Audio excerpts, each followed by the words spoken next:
One of the greatest ongoing measures of our collective efforts is the National Oceanic and Atmospheric Administration's annual algal bloom forecast, which we're expecting any minute now. The early season projection predicts a mild to moderate bloom this season, because of the dry conditions this spring and roughly average precipitation expected for the remainder of the loading season. So that is very good news.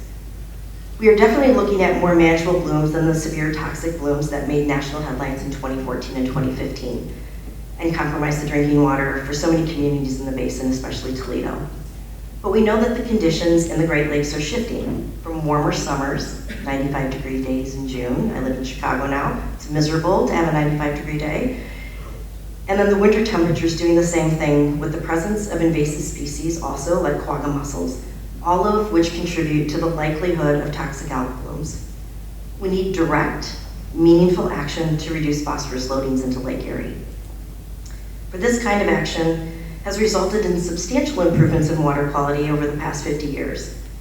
As a nation, we came together to reduce and then ban phosphorus in detergents and soap when waterways were clogged with persistent suds. I was one of those students who went to stores and grabbed dishwashing detergents and washing soap and took them back to the lab for analysis. So I remember those days very, very pleasantly. Nationally though, we've also invested billions of dollars into municipal wastewater treatment, as Phil just mentioned, to prevent the discharge of phosphorus in treated effluent. But algal blooms continue to plague waterways from the east and west coast, from the Great Lakes to the Gulf. Great Lakes journalist Dan Egan reports that, and I quote, "These annual blooms are already costing the United States more than $4 billion in damages to fisheries, recreation, and drinking water supplies."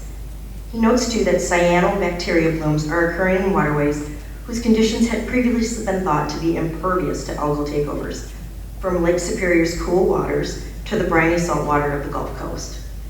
And so the eyes of the nation are truly on us at ground zero of the harmful algal blooms in Lake Erie, and how we manage it and guide our future investments and its future interventions. We know how important agricultural runoff of chemical fertilizer and manure is the main driver of phosphorus loading into Lake Erie. In fact, we're facing what Egan terms as an overuse scarcity problem when it comes to phosphorus. Too much is leaching off farmlands and getting into our waterways in amounts that exceed the Great Lakes Water Quality Agreement target levels, while at the same time, we're staring down an increasing global need for the element and limited geological sources of it. And we know that addressing this source of pollution will take meaningful action and close collaboration between governments of all levels, industry partners and scientific researchers. It takes all of us together. We know that we need to keep nutrients on the field to nourish our crops. And we know that we need to invest directly in source prevention and mitigation. We see meaningful results when we do that. And so I'm pleased to announce today the recipients of EPA's first ever grant competition targets specifically for technical assistance and outreach to farmers on nutrient management in Western Lake Erie Basin under the Great Lakes Restoration Initiative. This program is an investment of nearly $4 million in compelling projects to work directly with farmers to implement creative nutrient management on their land.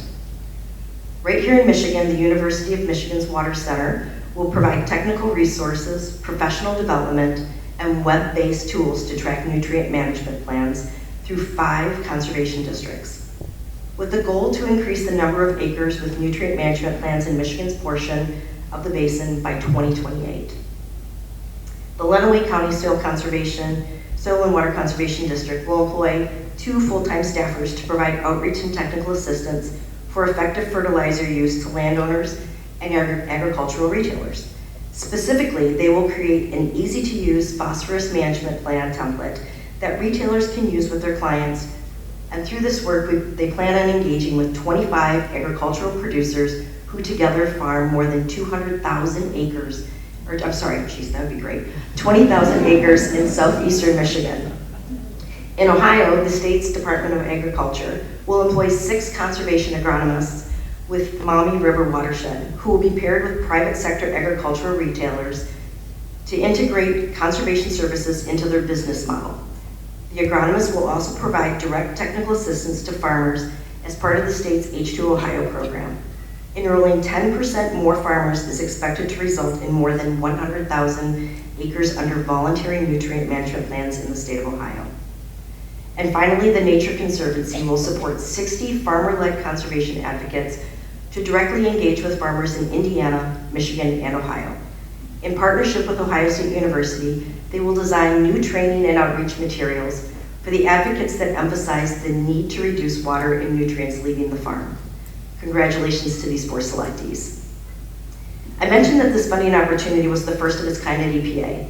I want to underscore that this program was a direct response to feedback we've heard from state and local partners about the need for technical assistance to support and build capacity.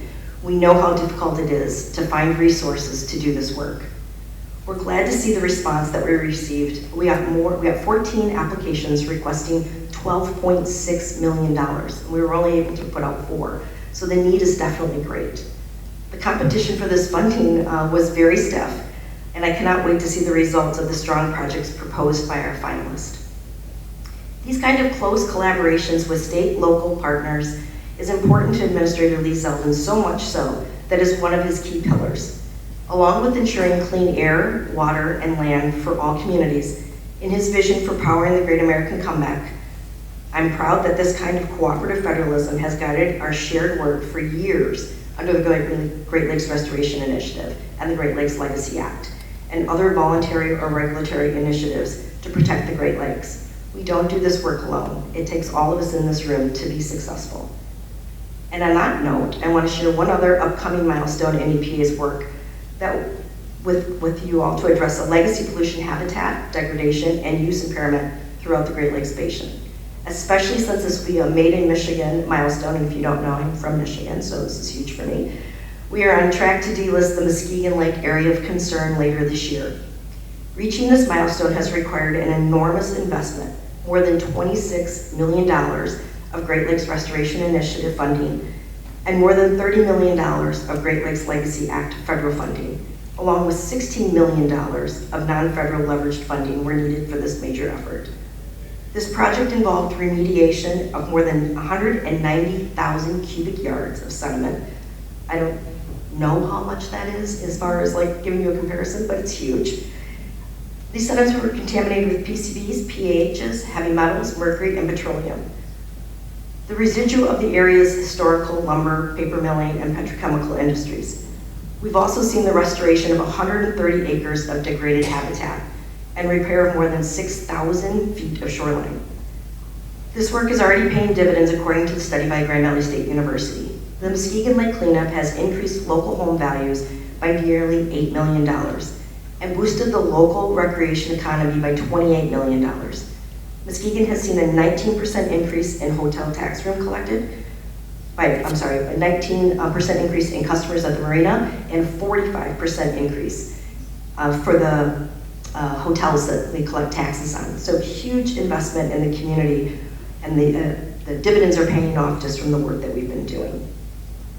So I want to thank partners like the Michigan Department of Environment, Great Lakes, and Energy for their help with completing that. We expect to do that delisting announcement in September. Stay tuned for more information, and we'll hope to be able to have you all join us for that celebration. And I also want to underscore that EPA does not walk away after delisting. It is in fact just the beginning of our continued work to sustain water quality in the future.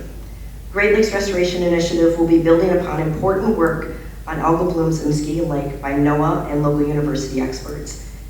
They found that although Muskegon Lake does not produce as much harmful algal bloom as it used to, the lake's algal blooms are still persistent, and they're continuing, and they warrant closer monitoring. Like we have for Lake Erie and other persistent algal areas, Saginaw Bay and Green Bay and Saginaw Bay. The GLRA funds will be put to use to buy more buoys, expand field monitoring, and initiate flyovers to help drinking water managers be well prepared for protecting drinking water from toxic effects of algal blooms. The delisting of this area of concern is an instructive achievement. It reminds us of what is possible when we all work together to address what at first glance seems insurmountable. More than a century of industrial waste, stormwater overflows, urban runoff, and improperly treated municipal waste left behind diminished water quality, fish consumption advisories, and undrinkable water. But now this area of concern is entering a new era. One that is not of the most degraded locales around the Great Lakes, but one of the premier examples of what can be done when we work together. Reducing phosphorus loads will take time. Because of the magnitude of the reduction needed in Lake Erie and Saginaw Bay and Green Bay, the buildup of legacy phosphorus in fields and stream banks and changing precipitation patterns, we need to create compassionate solutions to intervene where we can. And we need everyone at the table, from farmers to state universities and researchers. I look forward to learning more about the creative approaches you're all working on through today's agenda. And I look forward to a time when such a gathering will not be needed, when we've restored phosphorus to proper, sustainable, virtuous, and plant-nourishing cycle. Thank you.